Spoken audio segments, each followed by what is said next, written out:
बिस्मिल्लाहिर्रहमानिर्रहीम। अस्सलामु अलैकुम वरहमतुल्लाहि वबरकातुहू। हमारी एक मोहतरम इस्लामी बहन ने सवाल पूछा है कि रमज़ानुल मुबारक के बाबरकत महीने में पढ़ा जाने वाला कुरान कितने लोगों को बख्श सकते हैं, जबकि इसी से मिलता जुलता एक और सवाल ये भी पूछा गया है कि इसाले सवाब का दुरुस्त तरीका क्या है, कि अगर वालिदैन का इंतकाल हो चुका हो और इसाले सवाब करने का तरीका मालूम ना हो तो इसाले सवाब करने का दुरुस्त तरीका क्या होगा। इसके साथ ही ये भी सवाल पूछा गया था कि अगर नवाफिल नमाज की नियत तो अल्लाह के वास्ते करके पढ़ें, लेकिन इसके बाद क्या इन नवाफिल का सवाब अपने मरहूम वालिदैन की रूह को पहुंचाया जा सकता है या नहीं। नाज़रीन मोहतरम, इसाले सवाब के हवाले से इंतहाई अहम सवालात हैं और इस वीडियो में इन्हीं सवालात का जवाब फराहम किया जाएगा, लिहाजा वीडियो पूरी देखें। और अगर आपने अभी तक चैनल को सब्सक्राइब नहीं किया तो अभी सब्सक्राइब कर लें। जज़ाकल्लाह। नाज़रीन मोहतरम, देखें कि सबसे पहला सवाल तो ये है कि रमज़ानुल मुबारक में पढ़ा जाने वाला कुरान पाक कितने लोगों को बख्श सकते हैं। जान लीजिए कि रमज़ानुल मुबारक में जो कुरान पाक ख़त्म किया जाता है या फिर कुरान पाक की जितनी भी तिलावत की जाती है, यानी एक पारा 10 पारे या जितने भी आपने पारे पढ़े हैं, उनका सवाब कितने लोगों को इसाल किया जा सकता है। आपने मुकम्मल कुरान पाक ख़त्म किया है या फिर उसके चंद पारे तिलावत किए हैं तो जान लीजिए कि रमज़ान के अलावा भी और रमज़ानुल मुबारक के मुकद्दस महीने में भी जितना भी कुरान पाक आपने पढ़ा है, आप चाहें तो पूरी उम्मत मुस्लिमा को इसका सवाब पहुंचा सकते हैं। इसमें कोई हर्ज और कोई मसला नहीं है। जबकि इस हवाले से बाज लोगों का ये ख्याल होता है कि शायद हम इस इसाले सवाब को सिर्फ चंद मखसूस लोगों तक ही पहुंचा सकते हैं, यानी कि मैंने अपने दादा के लिए या नाना के लिए पढ़ा है या अपनी वालिदा या वालिद के लिए पढ़ा है वगैरह वगैरह। याद रखें कि यह अकीदा बिल्कुल दुरुस्त नहीं है, बल्कि कुरान पाक पढ़ने से पहले या पढ़ने के बाद इस तरह से नियत करें कि मैं इस कुरान पाक को पढ़ने का सवाब सबसे पहले अपने आका सैयदुल मुरसलीन हुजूर नबी रहमत सल्लल्लाहु अलैहि वसल्लम की खिदमत में तोहफतन नजरानतन अकीदतन मुहब्बतन पेश करता हूँ और हुजूर सल्लल्लाहु अलैहि वसल्लम के वसीले से आपकी तमाम उम्मत के अफराद जो इस दुनिया से रुखसत हो चुके हैं उनकी रूहों को पेश करता हूँ या करती हूँ। ए अल्लाह पाक कबूल मंजूर फरमा, आमीन या रब्बुल आलमीन। बिल्कुल इसी तरह से अगर आप अपने किसी खास अजीजो अकारब को इसका सवाब पेश करना चाहते हैं तो यानी कि जितने भी लोगों को बख्शना चाहते हैं बख्श सकते हैं। जान लीजिए कि इसमें कोई सदाकत नहीं है कि आप सिर्फ अपने मखसूस लोगों को ही इसका सवाब इसाल कर सकते हैं जबकि दूसरों को नहीं कर सकते।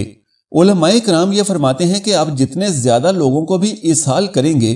कभी उम्मीद और यकीन है कि अल्लाह रब्बुल आलमीन उन सबको बराबर बराबर सवाब मरहमत फरमाएंगे, जबकि इसके साथ ही साथ आपको भी सवाब जरूर मिलेगा। और ऐसा हरगिज नहीं है कि अगर आपने दूसरों को सवाब बख्श दिया तो आपको उसका सवाब नहीं मिलेगा या आपके सवाब में कोई कमी आ जाएगी, तो ऐसा बिल्कुल भी नहीं है, बल्कि आपको भी पूरा पूरा सवाब मिलेगा। और पूरी उम्मत के वो अफराद जो इस दुनिया से रुखसत हो चुके हैं, अल्लाह रब्बुल इज्जत अपनी शायान शान उनको भी बराबर सवाब अता फरमाएगा। लिहाजा रमजानुल मुबारक में हो या फिर रमजान के अलावा दूसरे दिनों में पढ़ा हुआ कुरान हो तो इसका सवाब आप पूरी उम्मत के तमाम मुसलमानों को बख्श सकते हैं। इसमें कोई हरज या तखसीस बिल्कुल भी नहीं है। आइए अब दूसरे सवाल की जानिब चलते हैं कि इसाले सवाब करने का आसान तरीका क्या है। इस हवाले से पहले ये समझ लें कि इसाल का मतलब है पहुंचाना और सवाब का मतलब है अजर, यानी आपने जो भी नेकी का अमल किया है, सदका और खैरात दिया है या कुरान पाक पढ़ा है, जिक्र और अज़कार किए हैं, हज किया है या फिर नफल नमाज पढ़ी है, तो इसका सवाब अब आपको तो मिल गया। अब वही सवाब आप अपने मरहूमीन को भी इसाल कर सकते हैं, यानी उन्हें भी भेज सकते हैं। मिसाल के तौर पर आपने अल्लाह की राह में कुछ पैसे सदका किए हैं, उनका सवाब आपको मिल गया। या फिर आपने घर में बैठे बैठे कुरान पाक की तिलावत की है, जिक्र अज़कार किए हैं, दुरूद शरीफ पढ़ा है, किसी मस्कीन को खाना खिलाया है, किसी गरीब को कपड़े लेकर दिए हैं, या फिर कहीं पानी की मोटर और टैंकी लगवा दी, या किसी के लिए रास्ता बनवा दिया, या किसी गरीब को कपड़े लेकर दिए, मस्जिद की तामीर के लिए पैसे जमा करवाए, या फिर कोई भी नेकी का काम आपने किया है तो इसका सवाब आपको मिल जाएगा। अब इसी सवाब के लिए आप यूं नियत कर लें कि या अल्लाह पाक, मैंने जो भी जिक्र अज़कार किया या गरीब मस्कीन वगैरह की मदद की तो इसका सवाब मैं अपने मरहूम वालिद वालिदा یا پھر اگر دونوں اس دنیا سے رخصت ہو چکے ہوں تو والدین کو ایصال کرتا ہوں یا کرتی ہوں تو انشاءاللہ اللہ رب العالمین اس ثواب کا بدلہ انہیں بھی اپنے کرم سے عطا فرمائے گا۔ اسی طرح سے اگر کوئی چیز صدقہ کی ہے تو اس کا ثواب اپنے مرحوم والدین، عزیز و اقارب یا پھر نبی رحمت صلی اللہ علیہ وآلہ وسلم کی جتنے بھی امت اس دنیا سے رخصت ہو چکی ہے تمام کی روحوں کو بخشتا ہوں یا بخشتی ہوں، اور جان لیجئے کہ آپ کے لیے نیکیوں کا ثواب مرحومین کی روحوں کو بھیجنے کی نیت کر لینا ہی کافی ہے۔ لہٰذا ایصال ثواب کا طریقہ یہی ہے کہ جب بھی کوئی نیک عمل کریں تو نیت کر لیں کہ میں اس کا ثواب فلاں فلاں مرحومین کو پیش کرتا ہوں یا کرتی ہوں تو ان کو اس کا ثواب مل جائے گا۔ آئیے اب تیسرے سوال کی جانب چلتے ہیں کہ کیا نفل نماز کا ثواب اپنے مرحومین کو بخش سکتے ہیں یا نہیں؟ تو یاد رکھیے کہ جو بھی نفل اعمال ہیں، یعنی نفل نماز ہے، نفلی روزہ ہے، یعنی نفلی حج و عمرہ وغیرہ، یعنی جو آپ پر حج فرض تھا وہ تو آپ نے ادا کر لیا، اس کے بعد جب آپ نفلی حج کریں گے یا کوئی بھی نفل عبادت کریں گے تو اس کا ثواب بھی آپ اپنے مرحومین کو ایصال کر سکتے ہیں، اور اس میں کوئی حرج بھی نہیں ہے، ایسا کرنا بالکل جائز ہے، اور اس ثواب کا بدلہ انہیں اللہ رب العزت عطا بھی فرماتا ہے۔ اور یہ بھی یاد رہے کہ یہ ثواب جتنا آپ کو ملے گا اتنا ہی ان مرحومین تک بھی پہنچے گا، یعنی جب آپ کسی عمل کا ثواب مرحومین کو ایصال کرتے ہیں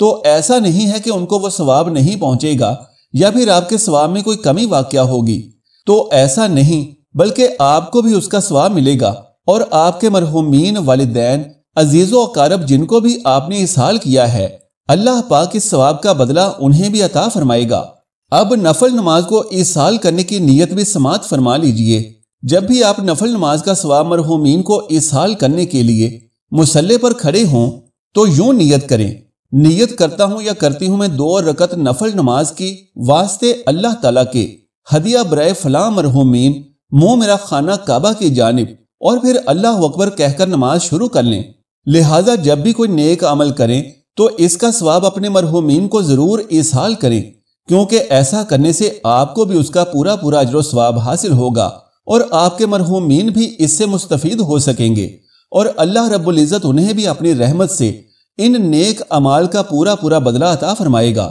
کوشش کریں کہ جب بھی ایصال ثواب کریں تو نبی رحمت صلی اللہ علیہ وآلہ وسلم کی پوری امت کے لیے ایصال کریں۔ اس کی بہت بڑی فضیلت علماء کرام نے بیان کی ہے۔ یہ واقعہ اس طرح ہے کہ جب نبی کریم صلی اللہ علیہ وآلہ وسلم معراج پر تشریف لے کر گئے تو کئی انبیاء کرام سے ملاقات بھی فرمائی۔ جب حضرت ابراہیم علیہ السلام سے ملاقات ہوئی تو حضرت ابراہیم علیہ السلام نے نبی کریم صلی اللہ علیہ وآلہ وسلم سے فرمایا کہ جب آپ زمین پر واپس جائیں تو اپنی امت کو میرا سلام پیش کیجئے۔ نبی کریم صلی اللہ علیہ وآلہ وسلم کو حضرت ابراہیم علیہ السلام کا آپ کی پوری امت کو سلام پیش کرنے کا یہ عمل